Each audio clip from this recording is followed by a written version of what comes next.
The year was 1945. Berlin was crumbling under Allied bombardment, and the Third Reich was breathing its final gasps.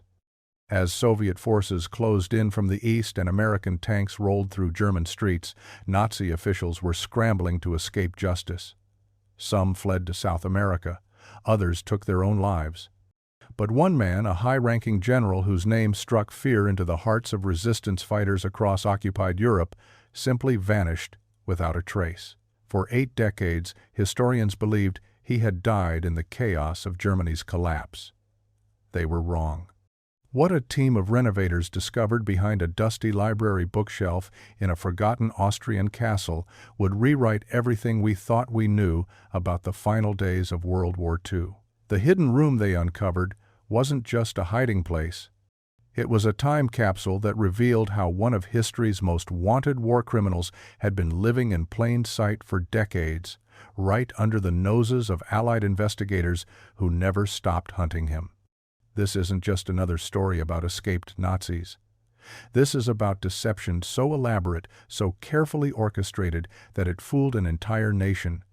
And when the truth finally emerged in 2024, it would shatter the peace of a small Austrian village and force the world to confront an uncomfortable reality about how many monsters slipped through the cracks of justice. March 15, 2024. The morning mist hung low over the cobblestone streets of Hallstatt, Austria, a picture-perfect alpine village that seemed untouched by the modern world.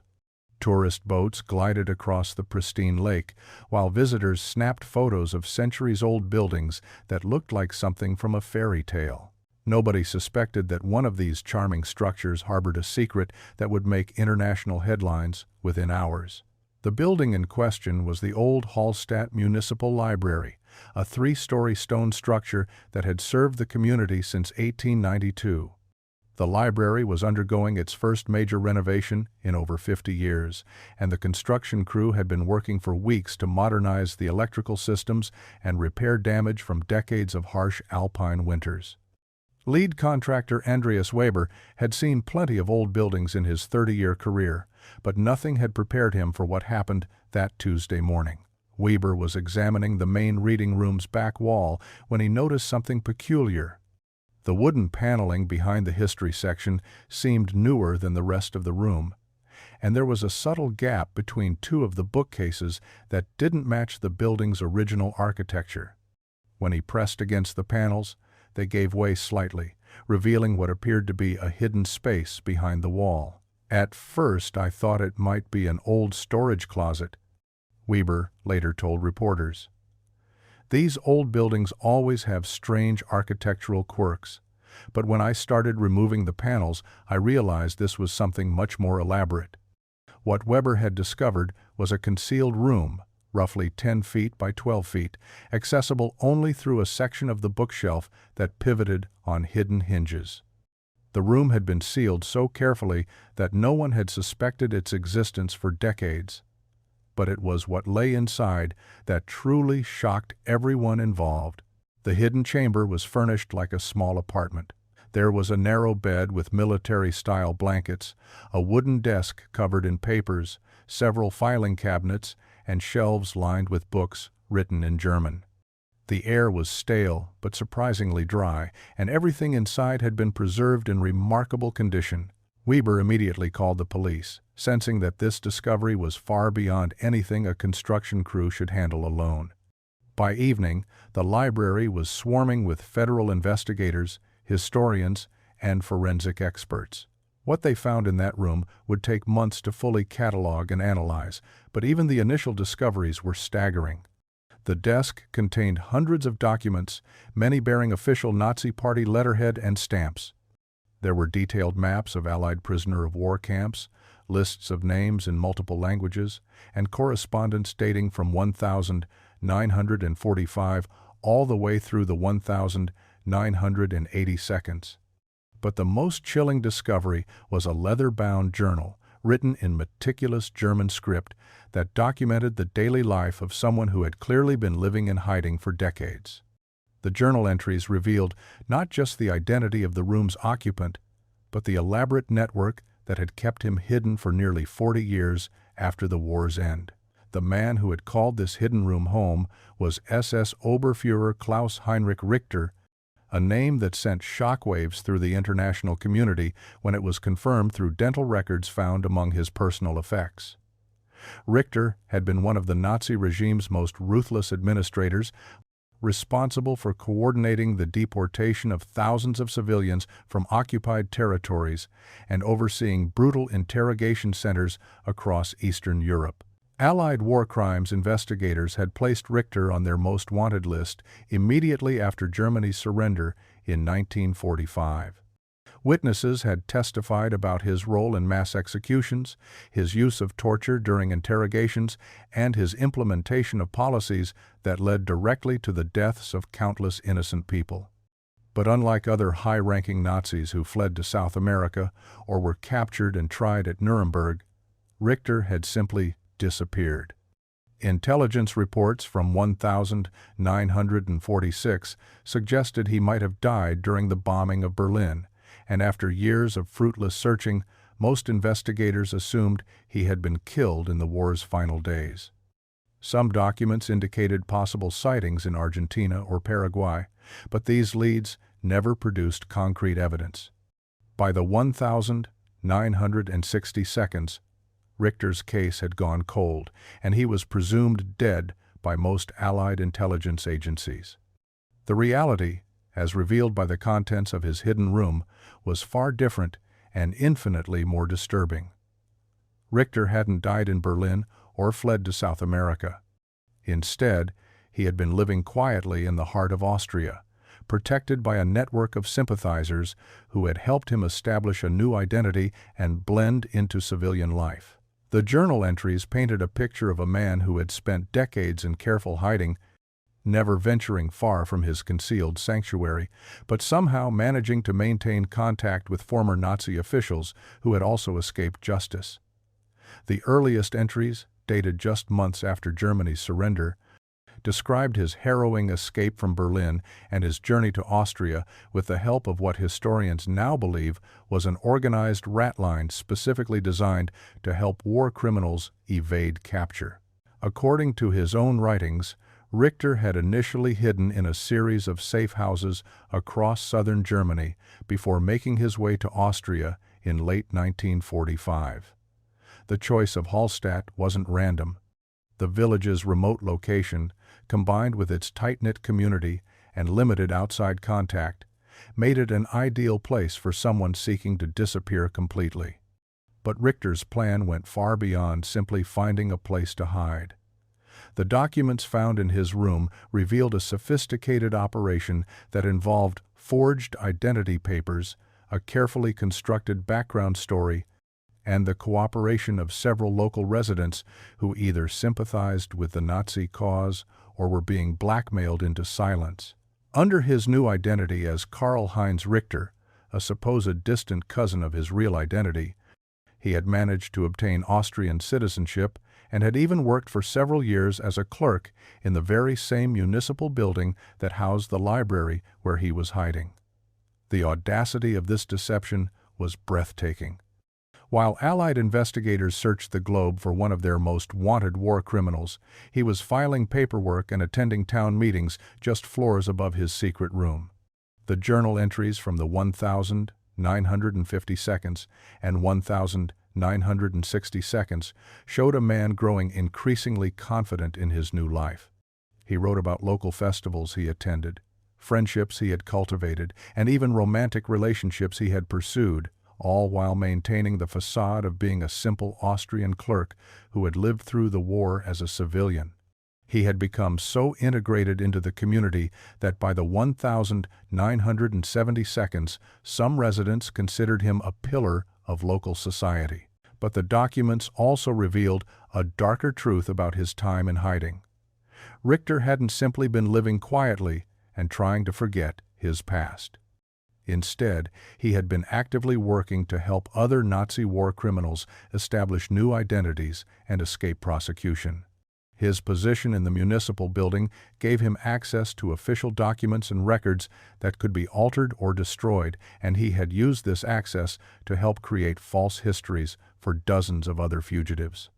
The correspondence found in his filing cabinets included letters from former SS officers, concentration camp guards, and other Nazi officials who had successfully fled to various countries around the world. Richter had apparently served as a coordinator for this network, using his legitimate position and clean identity to facilitate the movement of money, documents, and information between hidden Nazis and their new lives abroad. Even more disturbing were the detailed records he kept of his wartime activities and the activities of other Nazi officials. Rather than trying to forget or deny his past, Richter had meticulously documented everything, creating what amounted to a comprehensive archive of Nazi war crimes that had never been discovered by Allied investigators. These records included names, dates, locations, and detailed descriptions of atrocities that had previously been unknown to historians. The implications of this discovery were staggering. Here was a man who had not only escaped justice, but had turned his freedom into a tool for helping other war criminals do the same. For nearly 4 decades, while survivors of the Holocaust and other Nazi atrocities struggled to rebuild their lives, Richter had been orchestrating a shadow network that allowed their tormentors to live comfortably under new identities. Dr. Sarah Hoffman, a historian specializing in Nazi war crimes at the University of Vienna, was among the first experts called to examine the contents of Richter's hidden room. What she found challenged everything she thought she knew about post-war Nazi escape routes and the effectiveness of Allied denazification efforts. This wasn't just one man hiding from justice, Dr. Hoffman explained during a press conference held weeks after the discovery. This was a systematic operation that helped dozens, possibly hundreds of war criminals disappear into civilian populations across Europe and beyond. The scope of what Richter was coordinating from this tiny room is absolutely unprecedented. The documents revealed that Richter's network had tentacles reaching far beyond Austria. Letters in the filing cabinets showed correspondence with contacts in Switzerland, France, Spain, and even Sweden. These weren't just friendly exchanges between old comrades. They were detailed operational communications about moving people, money, and sensitive information across international borders without detection. One particularly chilling series of letters from the 1962nd detailed how the network had helped a former concentration camp commandant establish a new life as a respected businessman in Lyon, France. Another set of documents described the elaborate process of creating a false death certificate for a Gestapo officer who had actually relocated to a small town in northern Italy where he lived openly for decades as a supposed war refugee. But perhaps most shocking of all was the discovery that Richter's operation had continued well into the 1982nd, long after most people assumed that remaining Nazi fugitives were either dead or too old to be of concern. Letters from as late as 1983 showed him coordinating the movement of what he called packages, a code word that investigators believe referred to either people or sensitive documents that needed to be relocated quickly. The journal entries from Richter's final years painted a picture of a man growing increasingly paranoid about discovery, yet somehow still confident in his ability to evade justice. He wrote about close calls with visiting historians who came to Hallstatt to research the region's wartime history, and about his careful strategies for avoiding being photographed during local events that might attract outside attention. In one entry from 1981, he described a terrifying encounter with a Holocaust survivor who had visited Hallstatt as a tourist. The man had been part of a group that Richter had personally overseen the deportation of from occupied Czechoslovakia in 1943. Richter recognized him immediately, but the survivor, now elderly and focused on the village's picturesque scenery, showed no signs of recognition. "I watched him for 3 hours," Richter wrote in his journal. He stood not 20 meters from where I was working in the municipal office, taking photographs of the lake and the mountains. He looked directly at me twice, but saw only Karl-Heinz, the helpful clerk, who gave him directions to the best viewpoint. The past is truly dead for everyone except those of us who choose to remember. The psychological profile that emerged from these journal entries was deeply disturbing.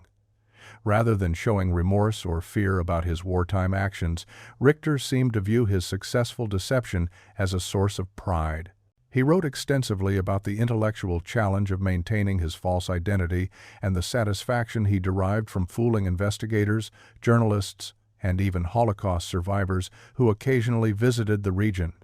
But the documents also revealed cracks in his carefully constructed facade. By the mid-1970s, Richter was showing signs of increasing isolation and paranoia.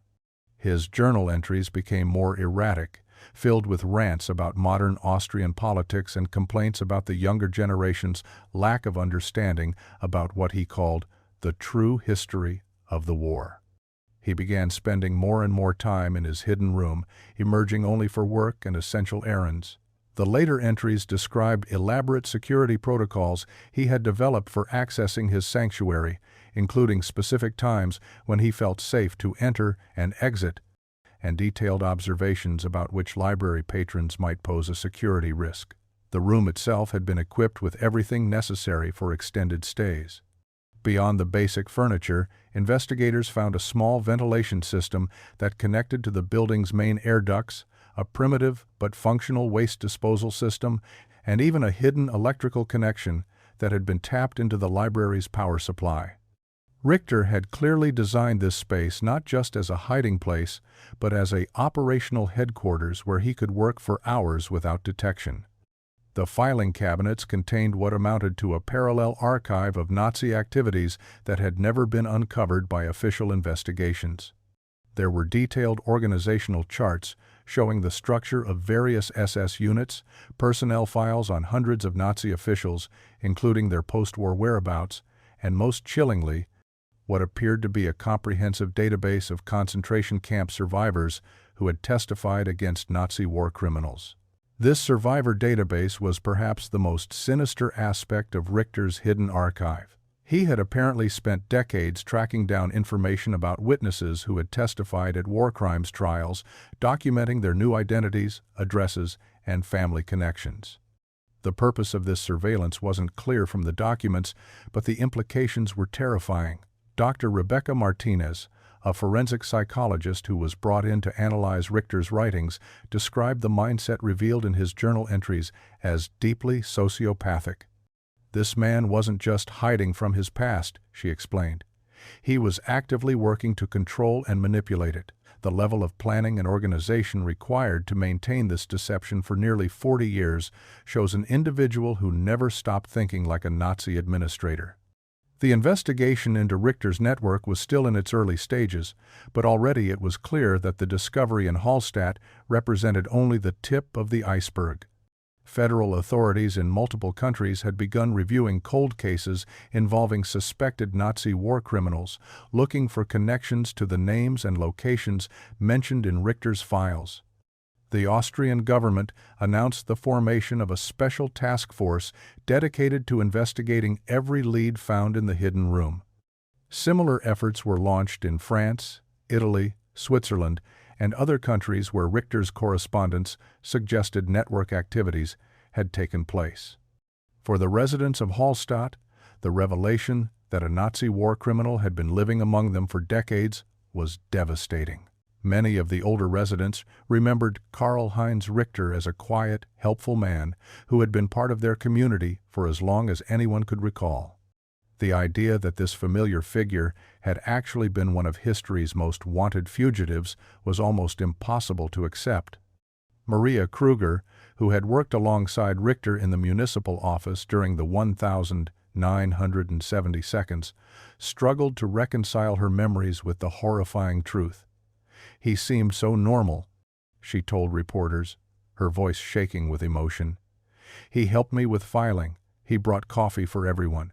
He even helped organize the Christmas party every year." How could we have worked next to a monster and never known? The psychological impact on the community was profound. Residents began questioning their memories, wondering what signs they might have missed and whether other seemingly ordinary neighbors might also be hiding dark secrets. The village that had prided itself on being a peaceful haven, untouched by the world's troubles, suddenly found itself at the center of one of the most significant Nazi hunting discoveries in decades. But the investigation was far from over. The documents found in Richter's room had opened up dozens of new leads that investigators were just beginning to pursue. Each file, each letter, each carefully documented transaction represented a potential breakthrough in cases that had been considered closed for decades, for decades. The contents of Richter's files would lead investigators down paths they never could have imagined. Among the most significant discoveries was a detailed map of Europe marked with dozens of locations across multiple countries. Each mark was accompanied by a coded notation system that took cryptographers weeks to decipher. When they finally cracked the code, what they found sent shockwaves through intelligence agencies across the continent. The marks represented safe houses, document forgers, and sympathetic contacts that Richter's network had used for nearly 4 decades. Some of these locations were in major cities like Paris and Rome, while others were in remote villages that most people had never heard of. What made this discovery particularly alarming was that many of these marked locations were still active in 2024. Suggesting that remnants of Richter's network might still be operational decades after his death. Johann Weiss was a retired postal worker in the small German town of Oberammergau, who had always wondered about the strange letters that occasionally arrived at a particular address in his delivery route. The envelopes bore no return address, and the recipient, an elderly man named Heinrich Müller, always seemed nervous when receiving them. Weiss had assumed it was some kind of pension correspondence or medical information, nothing worth questioning. When investigators arrived at his door in April 2024, armed with documents from Richter's files that specifically mentioned the Oberammergau address, Weiss finally understood what he had been delivering for over 15 years. Heinrich Müller, it turned out, was actually SS Hauptsturmführer Hans Kruger, a former concentration camp guard who had been presumed dead since 1946. The investigation into Müller revealed another carefully constructed false identity that had allowed a war criminal to live openly in German society for nearly 8 decades. Like Richter, Müller had established himself as a model citizen, volunteering at local charities and even serving on the town council for several years. His neighbors described him as a kind, grandfatherly figure who helped with community events and never spoke about his wartime experiences. But the documents found in Müller's home painted a very different picture. Hidden in his basement were boxes of Nazi memorabilia, including photographs from concentration camps where he had served as a guard. More disturbing were the detailed records he had kept of his post-war activities, which included helping other former SS officers establish new identities and relocate to safe areas. Müller's records revealed that Richter's network had been far more sophisticated than initially believed. Rather than being a loose collection of individual fugitives helping each other, it had operated like a professional intelligence organization, complete with operational security protocols, coded communication systems, and carefully planned contingencies for when members were discovered or died. The network had even established its own informal pension system, where successful members who had built new lives contributed money to help newer fugitives get established. Bank records seized from Müller's home showed regular transfers to accounts across Europe, many of which were traced to other suspected war criminals who had been living under false identities. Dr. Klaus Brennan, a historian at the Max Planck Institute who specializes in post-war German history, was brought in to help analyze the scope of what investigators were uncovering. What he found challenged fundamental assumptions about how thoroughly the Allies had pursued Nazi war criminals after 1945. We always knew that some Nazis escaped justice, Dr. Brennan explained to a gathering of international prosecutors. But what we're seeing here suggests that the number who successfully disappeared was far higher than anyone realized. This wasn't just individuals getting lucky or finding isolated help. This was a systematic, organized effort that operated for decades. The implications went far beyond historical curiosity. Several of the names mentioned in Richter's files belonged to men who had gone on to have successful careers in post-war Germany, Austria, and other European countries. Some had worked in government positions, others in business or academia. The idea that former Nazi war criminals had been living openly in positions of trust and authority was deeply disturbing to prosecutors and politicians alike. One particularly shocking discovery involved a man named Friedrich Weber, who, according to Richter's files, had served as an administrator at the Sobibor extermination camp before reinventing himself as a respected professor of literature at the University of Salzburg. Weber had taught thousands of students over a 30-year career, published dozens of academic papers, and been widely regarded as a leading expert on Austrian poetry. When investigators arrived at Weber's home in May 2024, they found that he had died just 3 months earlier, apparently from natural causes. His family was devastated to learn about his true identity, particularly his daughter, who had followed in his footsteps to become a literature professor herself. The Weber case illustrated one of the most troubling aspects of Richter's network. These men hadn't simply hidden from their pasts. They had actively worked to build respectable new lives that gave them influence and authority in their adopted communities. The psychological manipulation required to maintain such elaborate deceptions for decades suggested a level of calculation and ruthlessness that went far beyond mere survival instinct. But perhaps most disturbing was the discovery that some network members had used their positions to influence how World War II history was taught and remembered. Weber's academic papers, when re-examined in light of his true identity, contained subtle distortions and omissions that seemed designed to minimize Nazi atrocities or shift blame away from German perpetrators. Similar patterns emerged when investigators began reviewing the work of other suspected network members who had found careers in education, journalism, or cultural institutions. The cumulative effect of these small distortions, spread across decades and multiple countries, had been to subtly reshape public understanding of Nazi crimes in ways that served the interests of the perpetrators who remained hidden. The international response to these discoveries was swift and dramatic. The German government announced a comprehensive review of all academic and government positions held by individuals whose backgrounds might be questionable. Similar investigations were launched in Austria, France, Italy, and other countries where network members had been identified.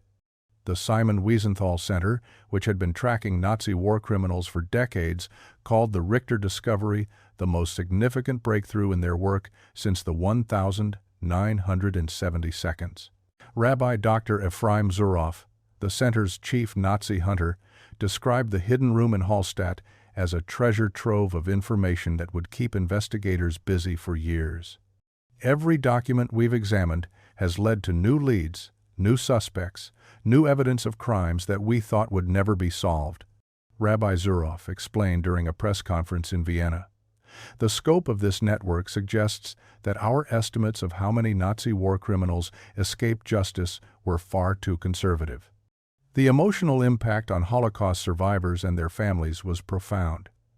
For decades, many had wondered how their tormentors had managed to disappear so completely.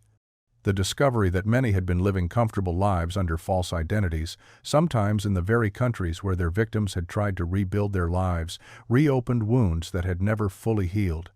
Sarah Goldman, whose grandparents had survived Auschwitz, struggled to process the implications of what had been discovered.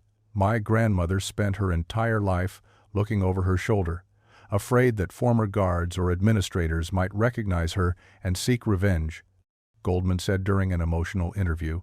"To learn that some of these monsters were not only still alive, but actually thriving in new identities is almost unbearable." The legal challenges posed by these discoveries were equally complex. Most of the suspects identified through Richter's files were now deceased, having lived out their natural lifespans while avoiding prosecution. Those few who might still be alive would be well into their 90s or older, raising questions about their mental competency to stand trial.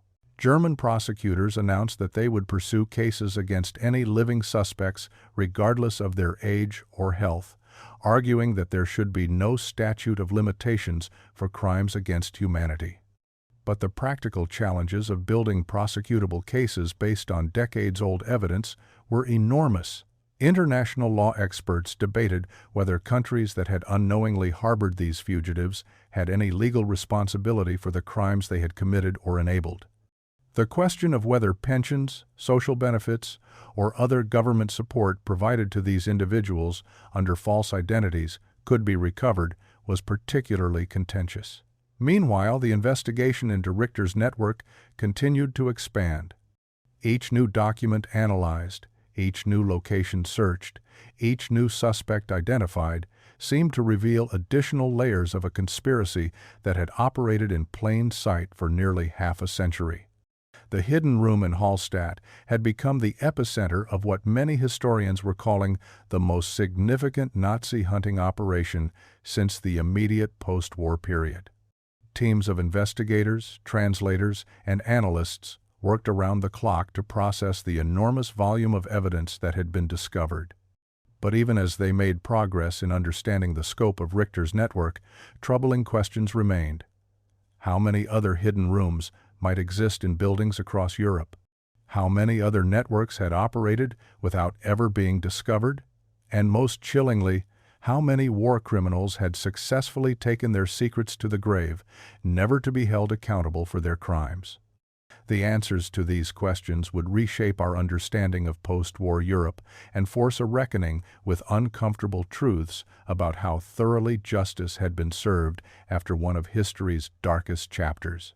The dusty library bookshelf in Hallstatt had concealed far more than anyone imagined, and the reverberations of its discovery would be felt for years to come. The scope of what investigators were uncovering grew more staggering by the day.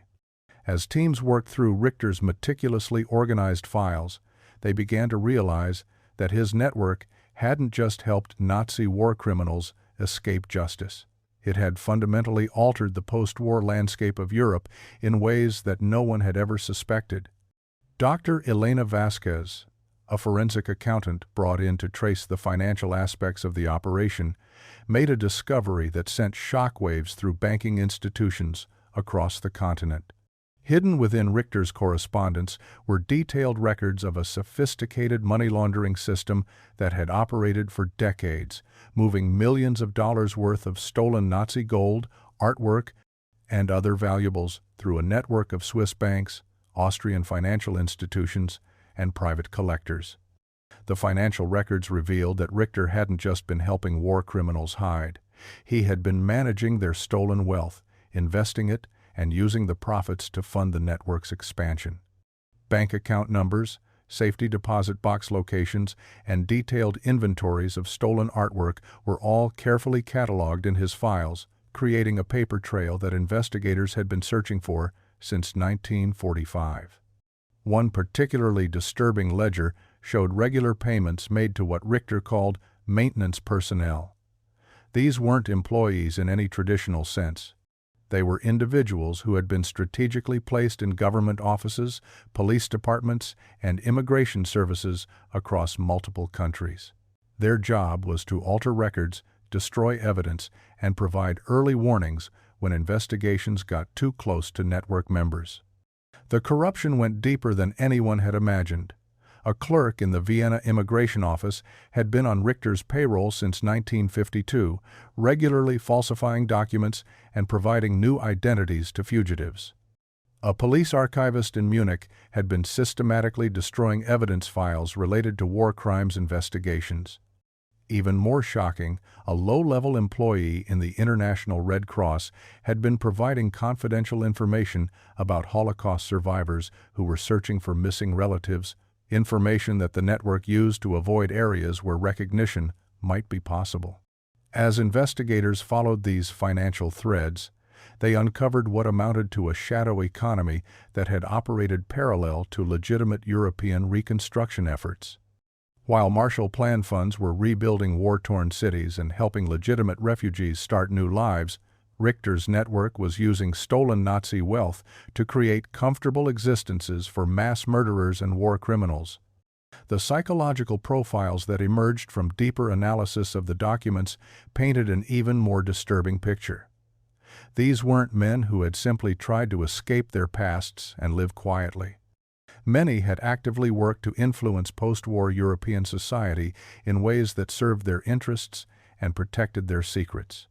Franz Müller, the former concentration camp guard living in Oberammergau, had used his position on the town council to influence local development projects.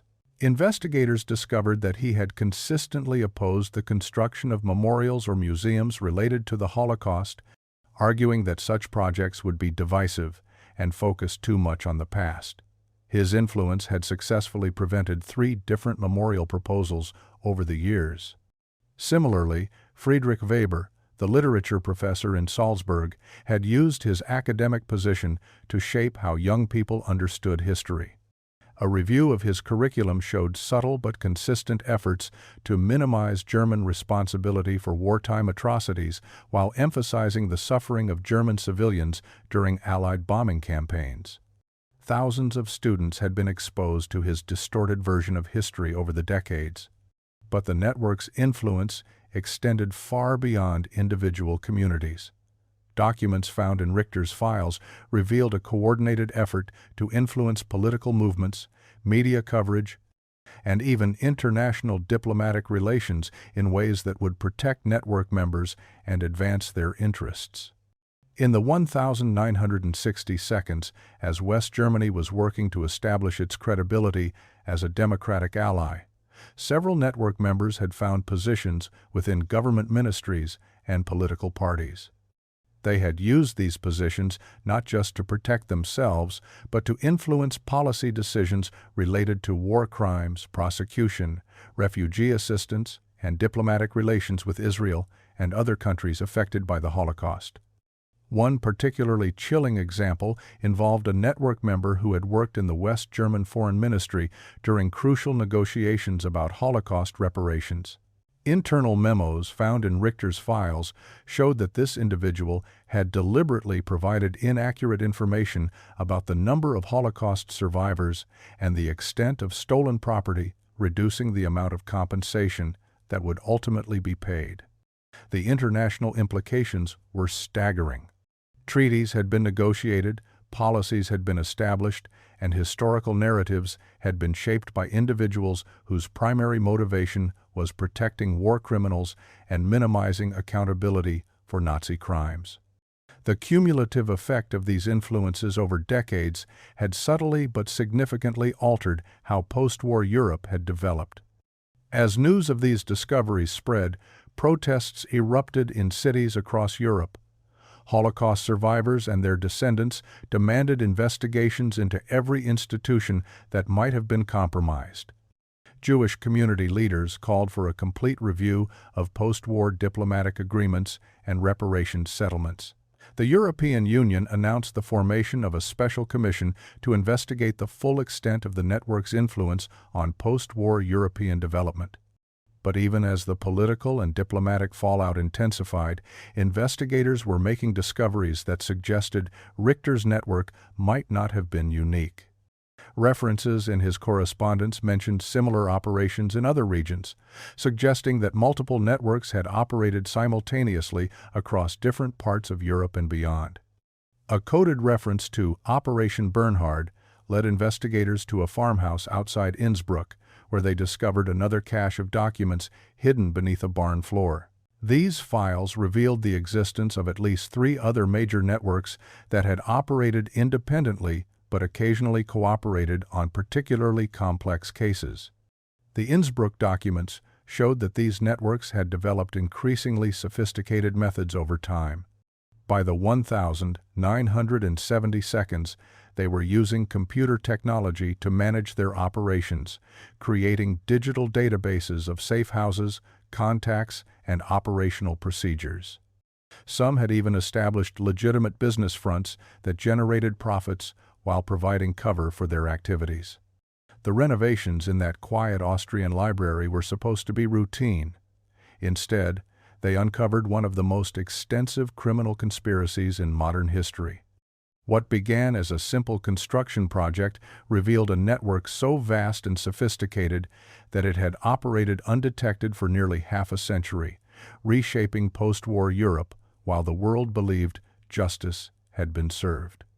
Klaus Heinrich Richter died believing his secrets would follow him to the grave, but his meticulous record-keeping became his network's undoing. Every document he preserved, every letter he filed, every transaction he recorded has become a roadmap for investigators hunting down the final remnants of Nazi evil. The hidden room behind that library bookshelf held more than just one man's secrets. It held the truth about how thoroughly evil can disguise itself, how completely monsters can blend into ordinary society, and how dangerous it becomes when we assume justice has already been served. Richter's story forces us to confront an uncomfortable reality. History's darkest chapters don't end when the last shot is fired or the final treaty is signed. They continue in shadows and silence until someone is brave enough to turn on the lights. This story was intense, but this story on the right-hand side is even more insane.